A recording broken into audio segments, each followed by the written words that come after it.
Hi, everyone. Welcome to this webinar.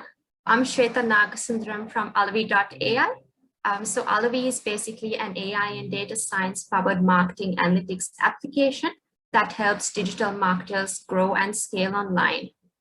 So what Alavi does is it helps digital marketers go beyond what they already know by generating new audiences to target and by helping them optimize ad campaigns quickly and efficiently.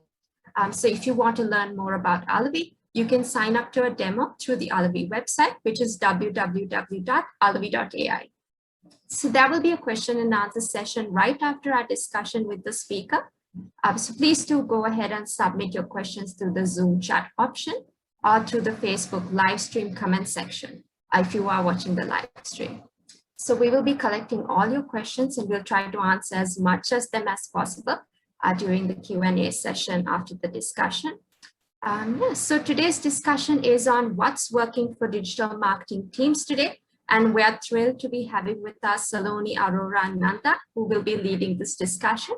And the discussion will be moderated by Anushka from the Alavi team.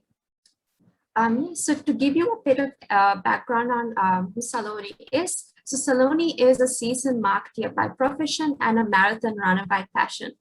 She has been working with agencies and brands for over 15 years and is now currently the Vice President of Marketing and Communication at Soch, which is one of India's most sought after fashion brands with a strong online presence.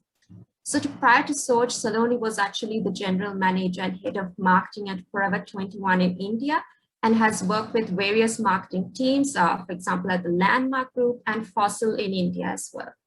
So I'm sure many of you will find her insights useful since many of you are from the e-commerce industry or are working in digital marketing. And I'm sure you are eager to better understand how others in marketing are identifying strategies to achieve business and marketing goals. Therefore, without any further delay, welcome, Saloni. It's a pleasure to have you here with us. And we're super excited to hear more about your experiences. And now with that, I will hand over the discussion over to our moderator, Anushka De Silva, to get things started. Over to you, Anushka. Hi, Shweta, and hi, Saloni. Thank you so much for that introduction, Shweta, and welcome, Saloni. We're so happy to have you here with us. So could you start the discussion maybe by telling us a little bit about yourself and what made you so passionate and interested in marketing?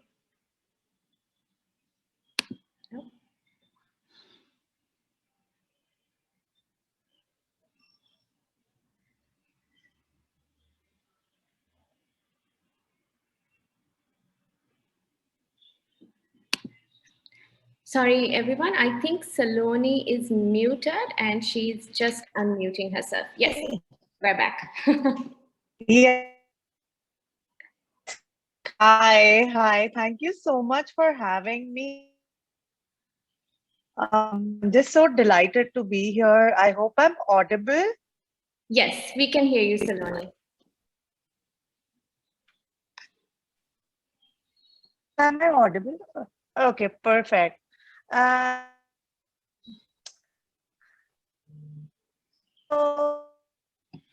it's been a journey. Saloni,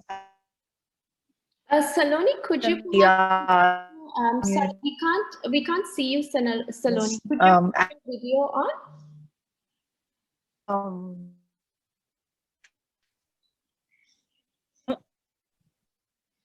You should be able to turn your video on now.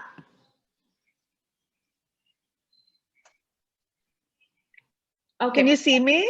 Yes, we can see you. Wonderful.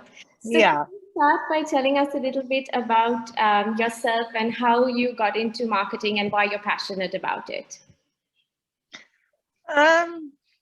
So I completed my MBA in, I actually did my business administration and finance.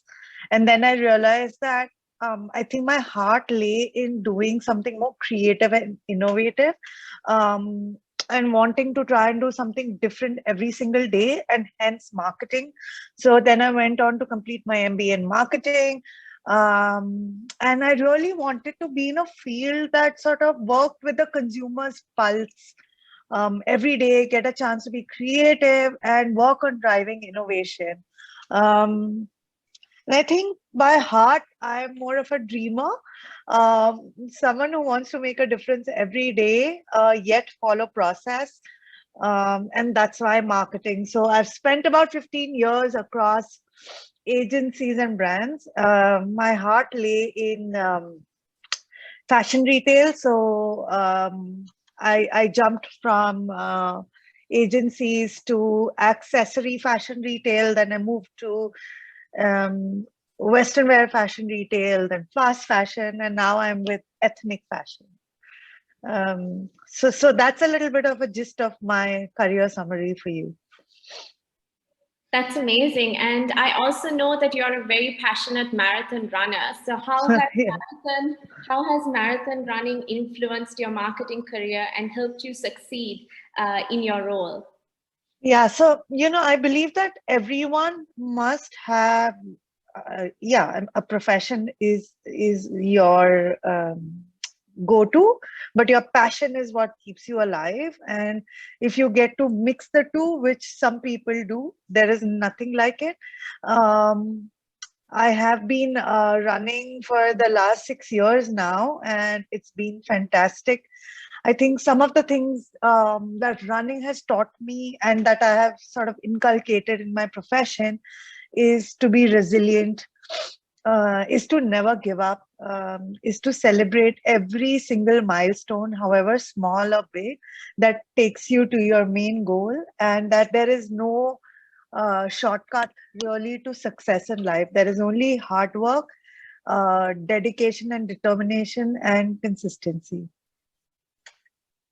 I think a lot of us would agree with you on that, and definitely to add to that, digital marketing is many things. It's email marketing, pay-per-click advertising, social media marketing, and even blogging. Those are all great examples of digital marketing, and they're all ways that help brands introduce what they stand for, their values, and their product to target audiences. So what areas of digital marketing have you explored?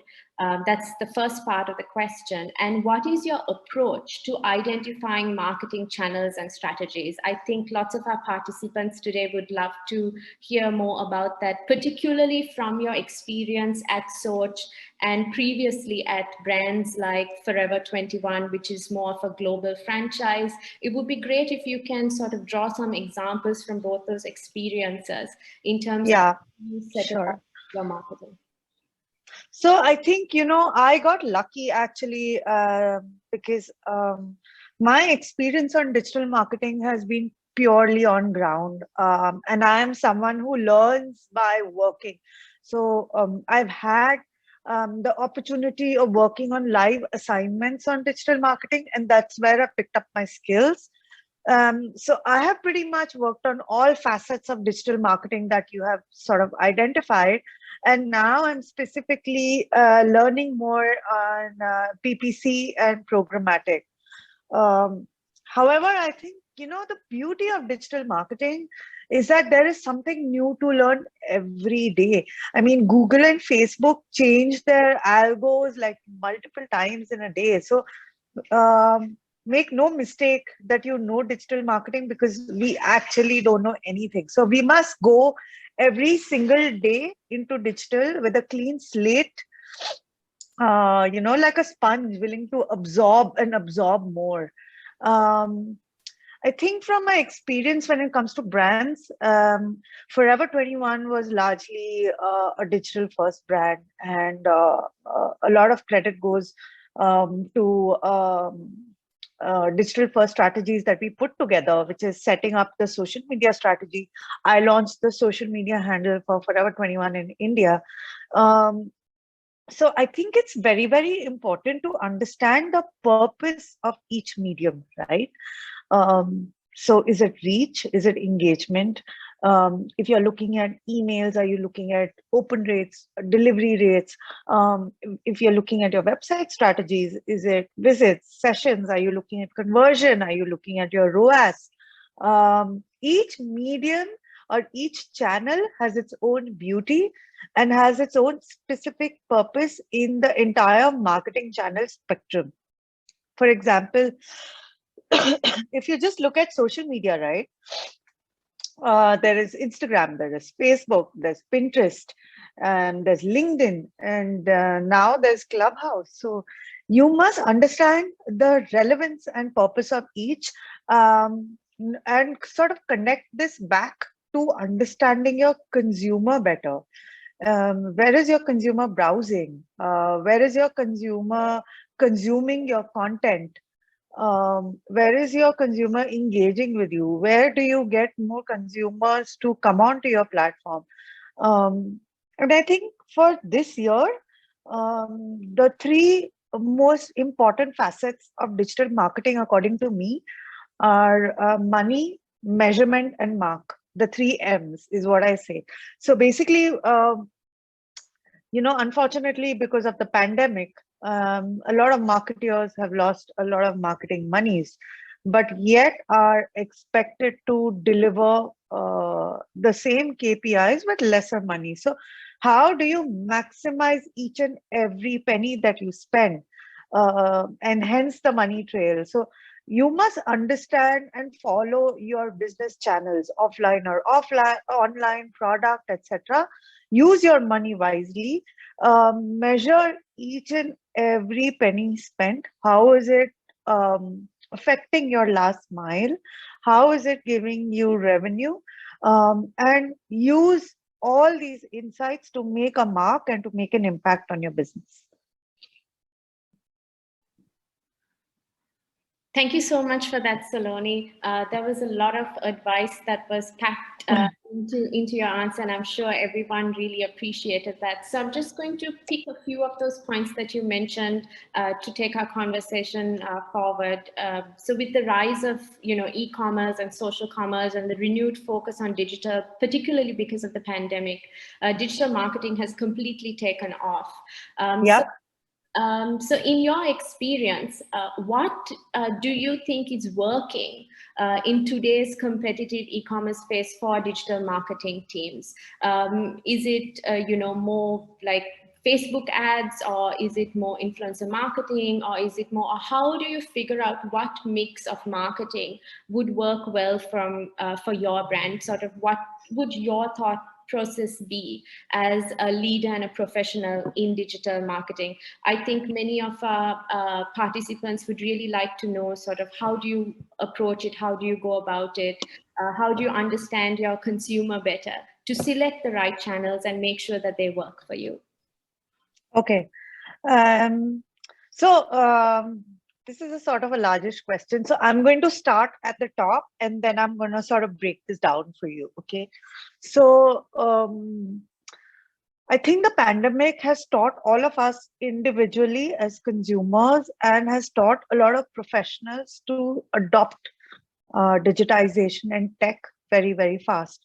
The way the consumer shops today has changed so fast, there are so many different channels of consumer behavior, from research to purchase. So there is research offline, shop offline, there's research offline, shop online, there's research online, shop offline, and then there is research online and shop offline. So we must understand where our consumer is really moving in what space. I think looking at the government, I think the government has also supported digitization very wholeheartedly, largely due to now the proliferation of the work from home economy, whether it's enabling fiber networks or last mile connectivity. So that has given access to smartphones, to mobile and internet access, especially to the rural areas where there is a lot of money to be spent. I think what was supposed to happen over a decade has fast forwarded to a year in terms of digital proliferation, right? Till last year, I think none of us even knew, or none of us had even spent time on Zoom calls, We never, there was no culture of team or Google Meet meetings. Neither were we spending close to 25 to 30 hours a week on our phones. So I truly believe that now is the best time for marketeers, where marketeers are actually cutting back on spends, to invest more time to understand their consumers, because they're spending so much time online. I think companies are also now transitioning from looking at candidates at all levels who have digital knowledge, and exposure. And a CMO has actually now become a CMTO, where technology plays a great role, um, to not only help understand the consumer, but also combine marketing channels and journeys and consumer journeys to have more meaningful conversations in the boardroom. So I think we must understand and go back to the drawing board to know which stage of the business are we at. So do you want more brand awareness? Do you want brand salience? Do you want strong revenues? If you want revenues, then work hard on your SEM and SEO strategies. If you want brand salience and brand awareness, fill the top of your funnel. So spend more money on impression and awareness campaigns. Once you have a certain following base, use that to engage with your consumers on social media, and treat your consumers as partners. So bring in personalization. Now, all these aspects of marketing that I've mentioned all involve the use of tech. So tech is a very strong enabler in digitization today. You also mentioned influencer marketing. Now, coincidentally, I attended a very interesting chat last night on Clubhouse, which talked about influencer marketing, whether it's here to stay, how is it going to change, etc., etc. So I have a few tips on influencer marketing as well, because I personally think that influencer marketing is here to stay.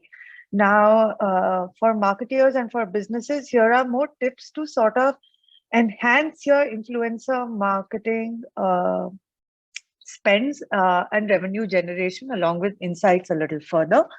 So my first tip on that is to work with more and more micro influencers. Now, micro influencers have sort of grown quite a bit over the last 2 years. So these are people with about 10 to 25, 30K followers, right? Coincidentally, I'm also a micro influencer, so I can speak from experience. Micro influencers work, unlike macro, with a more specific niche. So it could be anything. It could be running, it could be fitness, it could be nutrition, it could be tarot card reading, it could be animal communication, and hence are more relatable to brands who are looking at something really specific, to drive more engagement. And also, I think that micro influencers, because they have lesser number of followers, they make more genuine and authentic connections with their follower base. I am not negating that macro influencers are going to go out of fashion. That's not going to happen because of the sheer amount of reach, right? They go into millions, but you can use them at the top of your funnel. But please work with more and more micro influencers on a long-term basis, and prioritize your relationship with them over influencers with one-time collabs. This is because you can sort of understand that no one is going to buy a product or a service only for one use, right? Just to give you a beauty blogger example, if you are someone who follows a beauty blogger, you would lose interest in them, right? If they showed you a skincare and a makeup routine for a month, and they completely change brands the next month, you know that there is nothing authentic there. Hence, it is important for brands to build a connection in terms of new launches, in terms of virtual events, in terms of getting them to engage with their consumers, in terms of new product introductions, in terms of live streaming, etc. And hence build a relationship over time where people start relating with these influencers with certain brands, and hence that proves to be a more authentic and a genuine connection over macro influencers who today are probably promoting Mac, tomorrow will be promoting Huda, day after Smashbox. So you know the difference in the connections yourself that you would follow as a consumer. Consumers today are not stupid. Another tip is to please focus on analytics. Gone are the times where we looked at influencers only on the basis of reach and followers. Just looking at those matrices is not enough. You must understand there are tools today. There are tools today that sort of help you pick the right influencer for your product, basis the niche, basis the follower base, basis the engagement, basis impressions, and basis new accounts that they could reach. And hence that sort of shuffles out the possibility of engaging with bots, because it's very easy to buy followers and engagement today. So work on these analytics tools when you are working with influencers. Get creative, right? Get creative with content and imagination. Just putting a picture today saying, hey, buy my product is not enough. You must get creative. There are reels, there are remixed reels, there are AMAs, there are polls, there are contests. Learn to listen to consumers and learn to adapt and readapt your influencer marketing strategy. And my last suggestion on influencer marketing is please use reputation analysis tools. Listen to what the consumer is saying when you engage with an influencer, right? Luckily, machine learning today helps us with giving so many insights in terms of how many products did the consumer buy following a recommendation of one influencer. What is the word cloud? What are the key trends being talked about ever since this a particular influencer promoted our product? What is the sentiment analysis around the brand? Are people buying into what he or she is saying or not?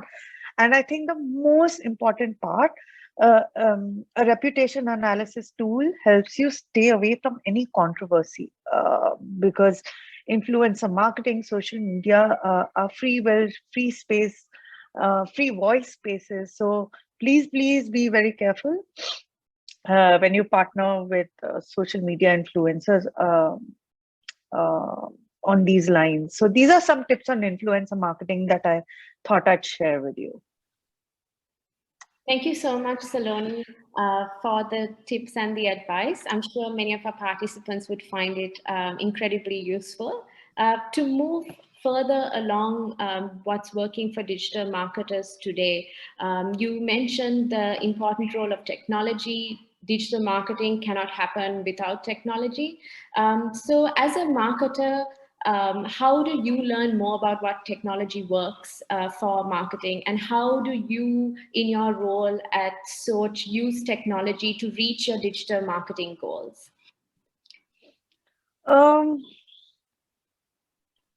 You know, like I mentioned, the CMO has now become the CMTO. So technology, according to me, works in several ways. Technology works in acquisition strategies, retention strategies, engagement strategies. Technology works in social listening. Technology uses AI and machine learning to improve experiences with the consumer. And I think technology sort of, you know, with all this tech happening, I think the gap that remains is how do we build a better bond between brands and consumers. And I think technology, if used correctly, plays a very, very important role in building this last mile gap. but also understand that technology is just an enabler, right? Technology enables you to under the consumer. The catalyst at the end of the day is the consumer. I think a better way of using technology to reach your marketing goals is to involve your consumers using tech, right from design to marketing inputs to product rollout, and rather than working in two different cohorts with the consumer and the brand, and sort of surprising the consumer with what product or service that you've launched. And I think that just understanding shopper behavior today, watching consumer behavior, is not going to be enough. You must know what mediums your consumer is active at. You must know what product your consumer is buying. You must know the RT, the reason to buy. You must know how frequently they're buying. You must know what events they buy at, what special occasions matter to them. And tech is an enabler of all of these things. And I think at Soch, we sort of work on these things every single day to further better our digital marketing strategies. Thank you so much for that answer, Saloni. And I think we're getting quite a few questions from our audience. Questions? Yes, which we will take up during the question and answer session. Sure. To move on, in what ways do you see digital marketing evolving? What do you get a sense of in terms of what's going to become more important? And how do you think digital marketers can improve in today's competitive e-commerce space? I think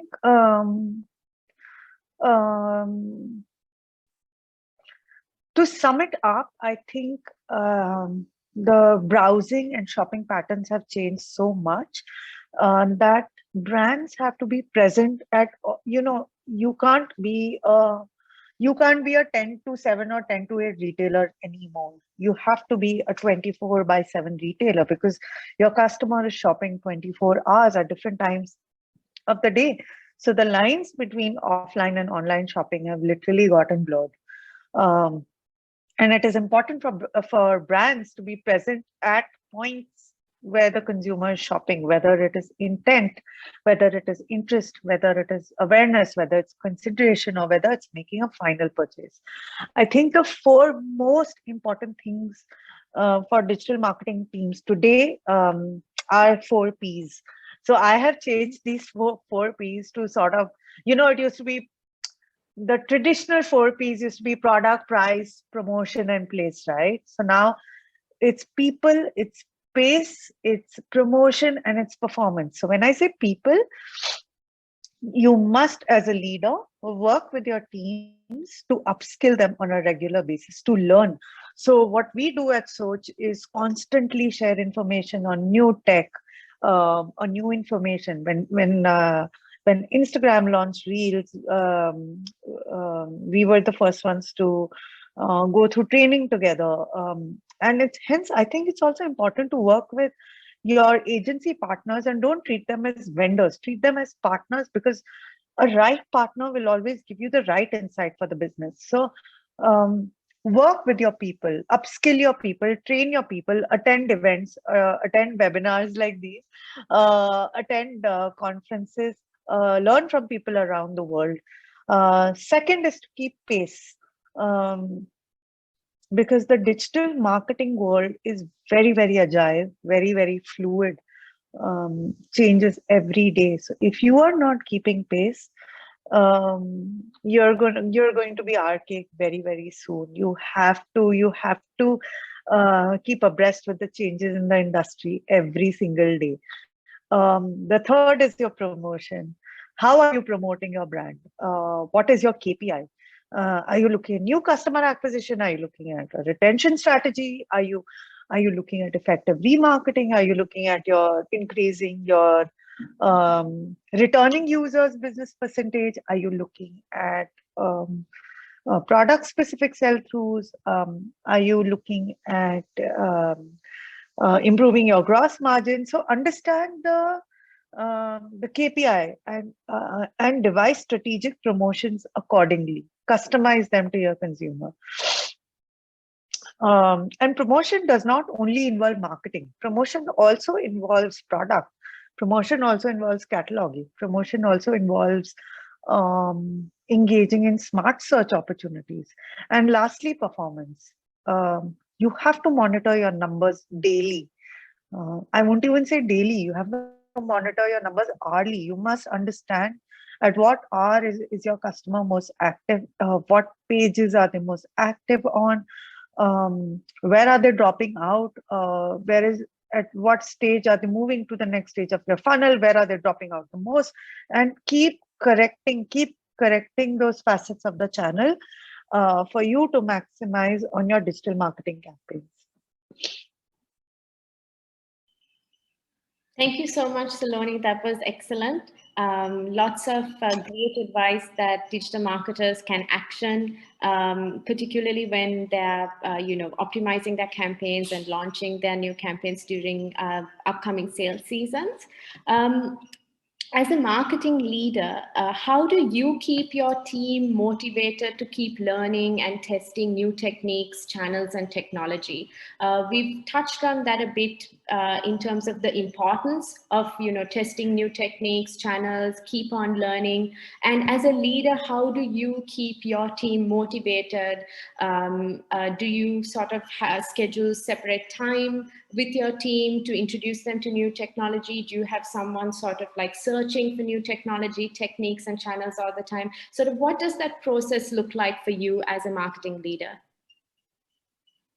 I think it's a two-pronged, not even two, it's a three-pronged process. The first is obviously to keep learning and upskilling your team. So share articles, share interesting case studies of what is happening in the market.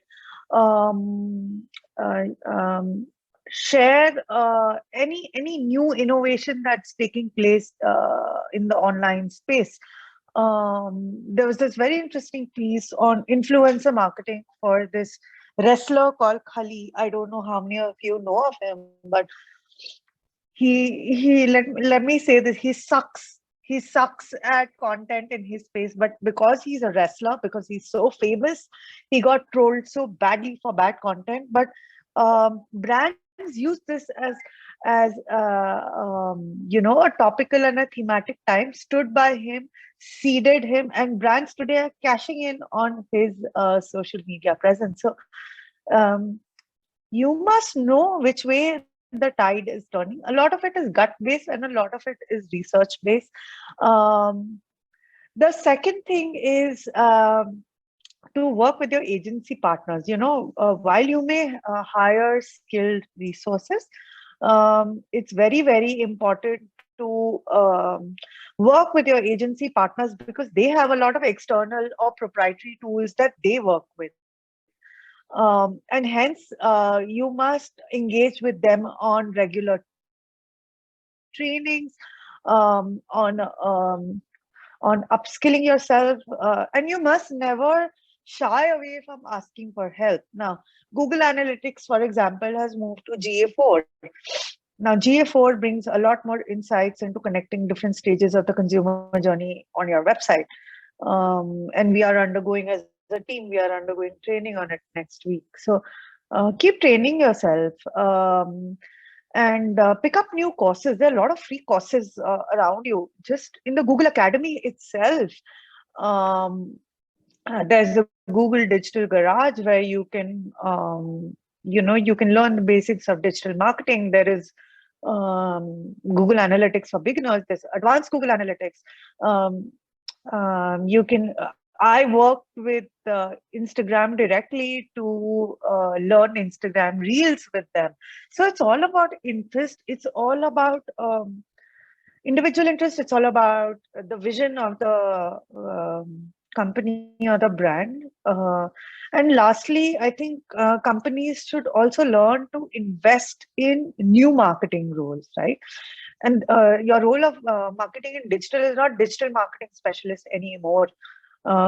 Companies are investing in more specialist roles. So there are SEO specialists, there are influencer marketing specialists, there are experience curators, there are AI specialists, and there are VR professionals. So you must understand how the world is evolving, and you must be agile and fluid to change with it. That's all. Thank you so much, Saloni, for that. And I think what we can do now is actually go into the question and answer session. I think Lotsa would love to ask you a couple of questions, and the Alavi team has collected all of your questions, and we will be asking Saloni to answer as many as she possibly can in the time. So Shweta, do you want to start the question and answer session? Yeah. All right. Thank you, Anushka and Saloni, for that. That was a super insightful discussion, and we have some super interesting questions lined up from our audience here. So just to get started, our first question is, what are some of the challenges Soch has faced when selling online during the pandemic, and how did the brand overcome these? Oh, wow. Okay. So, so let me put it this way, that Soch has largely been an offline business. Okay. And so adapting to the online space has been a very, very interesting journey for us, because it was as good as a clean slate.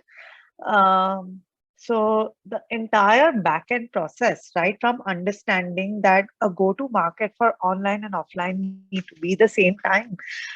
There has to be a quality in terms of catalog shoots. There have to be right partners on board. So it's like a complete process cleanup and a process generation that we did. We brought in new agencies. We've gotten a new SEM agency. We've gotten a new SEO agency. We've hired candidates to amp up the digital marketing team. We look at our KPIs on a daily basis. We work with our agencies. I think my agency must be getting tired of me because we are constantly monitoring three most important KPIs of the business in terms of marketing for our website, which is our bounce rates, our conversion, and our ROAS. It's very, very important to know how much you're generating from the money that you're spending. And apart from your own website, which gives you the highest GP, there are also the marketplace business is booming. So there are so many new partners in the space, right? So now the new entrant into the business is Nykaa Fashion. So we are present now on Nykaa Fashion, Tata Click, Ajio, Myntra, and we are looking at sort of scaling up the business on all these portals. So we are in a very, very exciting phase right now. Let me put it that way. All right. Thank you so much, Saloni. You answered that pretty well. So we have another two questions, and both of them are similar. So I'm just going to combine both of them.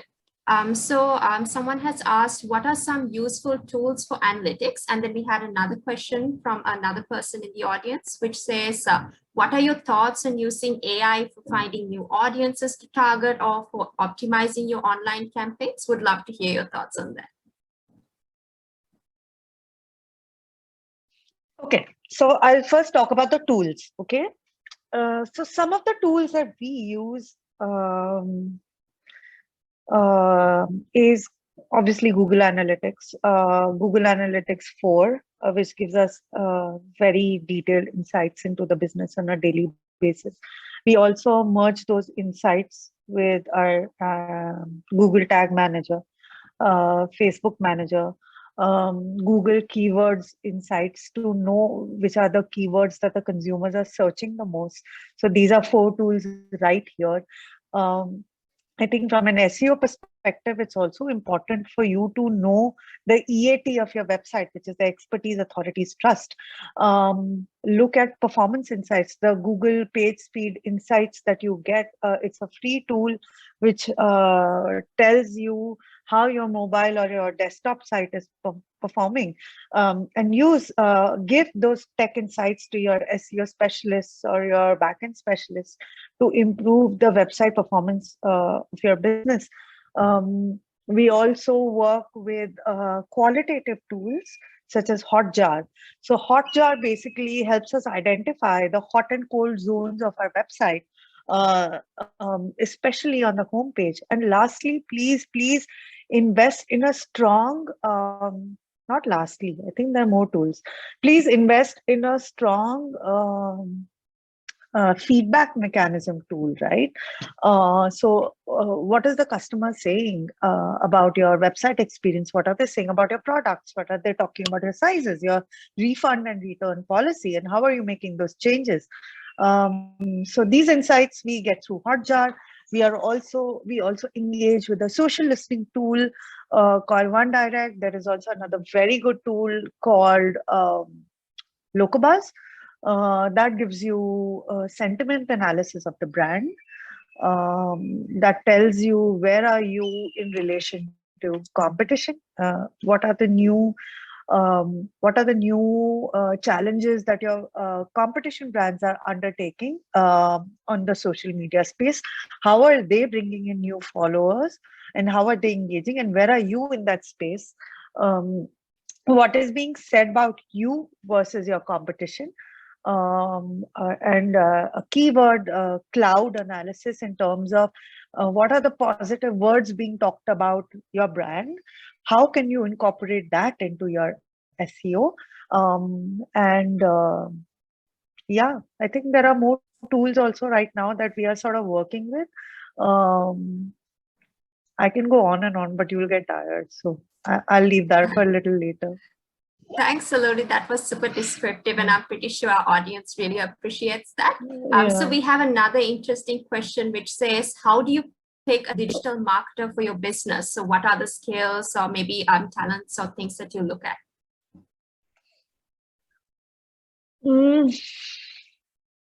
So you must understand as a leader, okay, where your strengths lie, and be open enough to acknowledge your weaknesses, okay, and hire people in your team who can supplement your weaknesses and become your strength.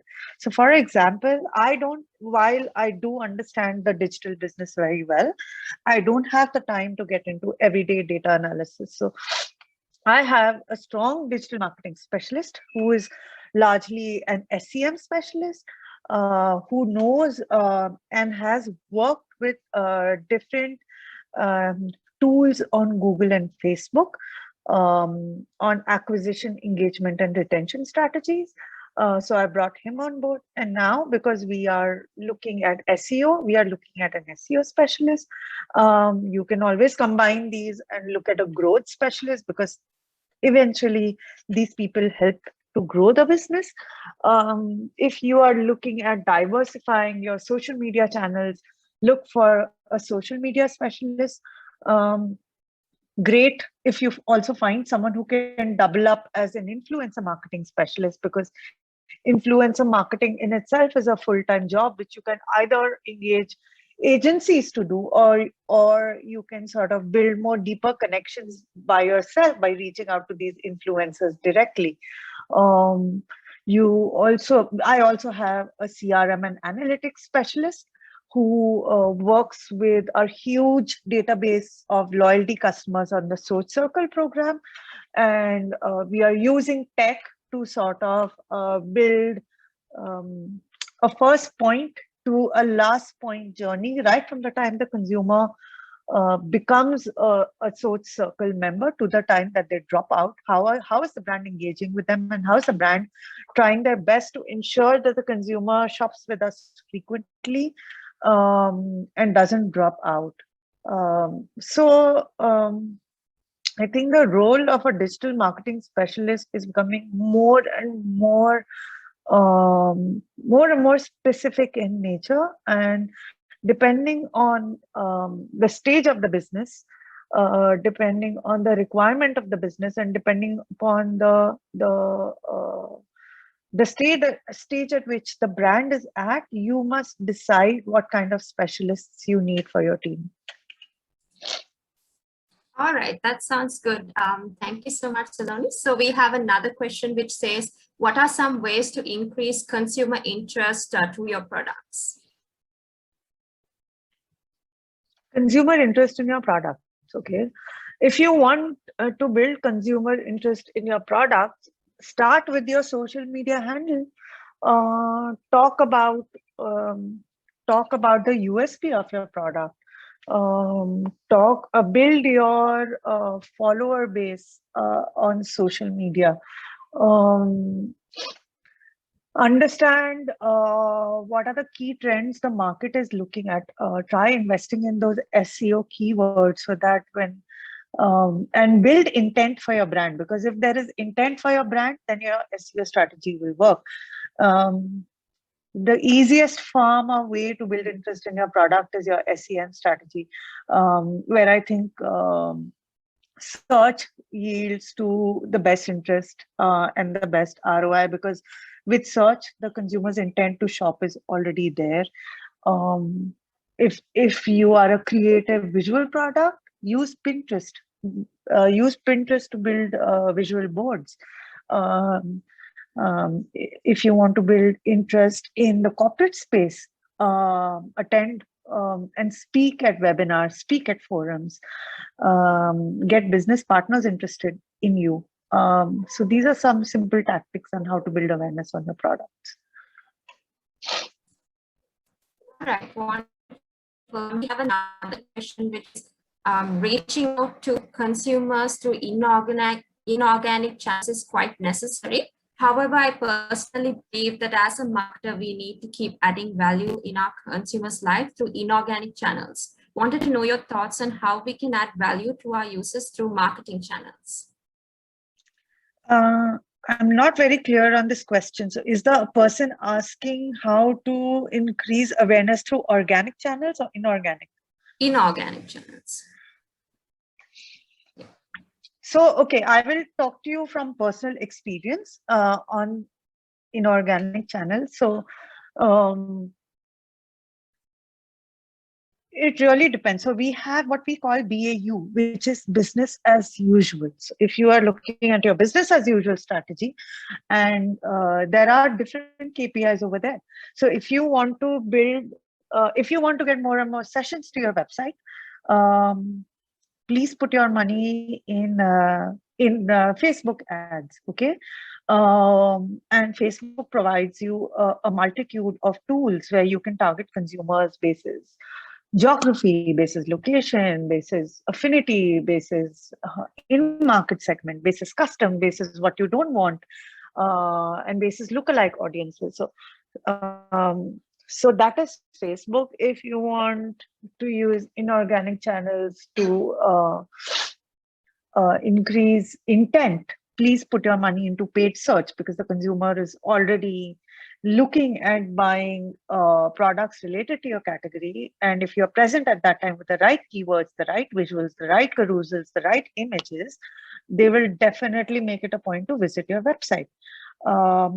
And I always think that you should follow a 70-30 rule, wherein use this funnel, okay? Build the top of your funnel by acquiring new users. So 70% of your money should go into bringing in new users, and 30% should be spent at the bottom of the funnel, because not everyone who's coming to your website is going to shop. A lot of them are going to bounce. So understand why they're bouncing and use remarketing to bring back those consumers to your website. Understand at which stage of the funnel are they abandoning your website. Is this at cart? Is this at purchase? Is this at product listing page? So you must first know where the gaps lie and use these two strategies to bring back interest in your business inorganically. Apart from that, there are also a multitude of impression-based campaigns. You can run YouTube ads, you can run bumper ads, masthead ads, you can run full page ads. You can work with different partners, sites of which consumers are already visiting to garner more impressions and visits to your website. So I hope that answers your question. All right, wonderful. Thanks, Saloni. So we actually have another question which says, as a marketer in fashion and apparel, in your experience, which social media platform has proved to be the best in terms of driving conversions on your website? Okay, so you know what? This really depends on your target audience. So I'll give you two examples. So when I was working at Forever 21, Forever 21 is largely a digital first brand.